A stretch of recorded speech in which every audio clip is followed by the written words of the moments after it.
The end of meat rationing this weekend was the final step in dismantling the whole wartime system of food distribution.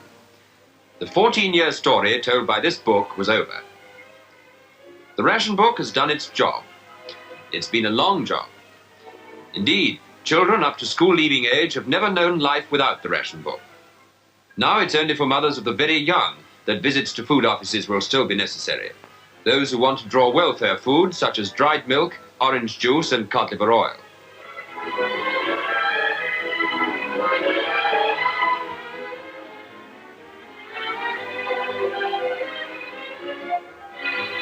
Many country food offices, such as this one in Devon, will be closed.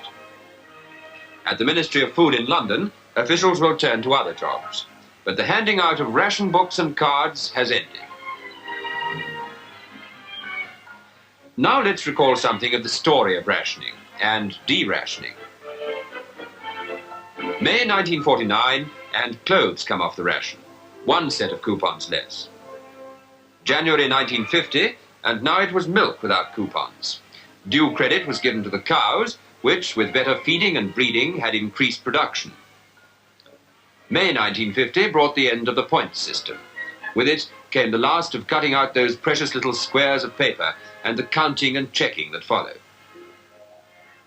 In the same month, just before Whitsun, petrol rationing ended, an event that was celebrated by all users of motor transport. Then in October 1952, tea came off. From India, Pakistan, Ceylon were sent more and more of these crates, meaning more second cups for all.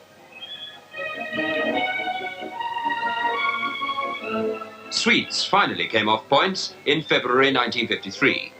Many wasted no time in taking full advantage of the big stocks, but no one was sent away disappointed.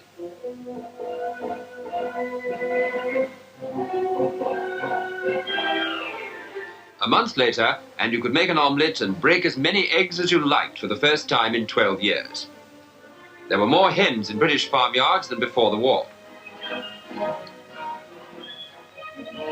September 1953, sugar. As much as you wanted left the refineries to go on uncontrolled sale. May 1954, and margarine is unrationed for the first time in 14 years, with a variety of brands to choose from. Butter, too, came off the ration, and grocers displayed bigger quantities than most of us had seen since before the war. And now, 2 months later, comes the end of meat rationing. In this cattle market at Haywards Heath in Sussex, you see one reason.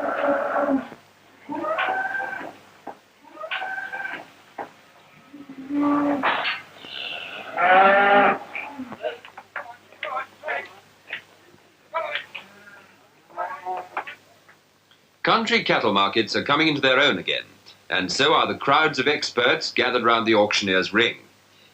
Their thoughts can now go back to pre-war methods of marketing. I bought it 7 this time.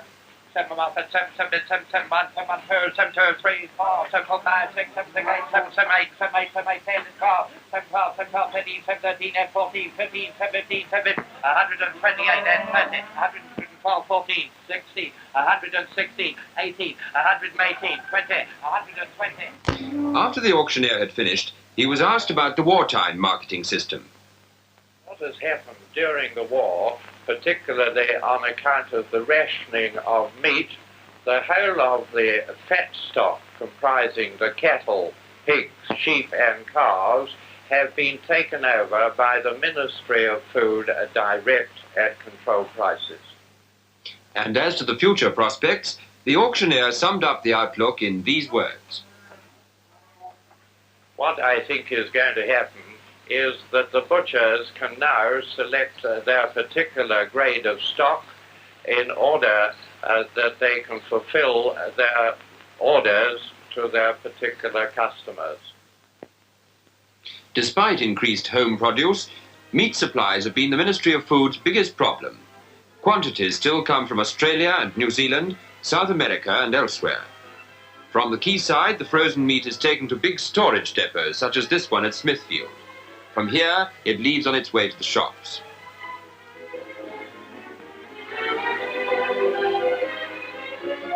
And lastly, the housewife's view, as given to our reporter Godfrey Talbot.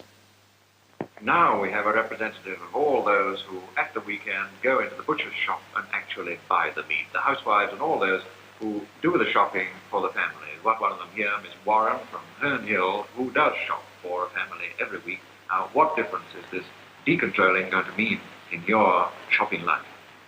Well, the main feature of de-rationing is the advantage of going into any shop I want to go into, being able to buy meat just as I want it, and if I happen to be entertaining at a moment's notice, such an advantage to get into a shop and buy an extra steak or chop.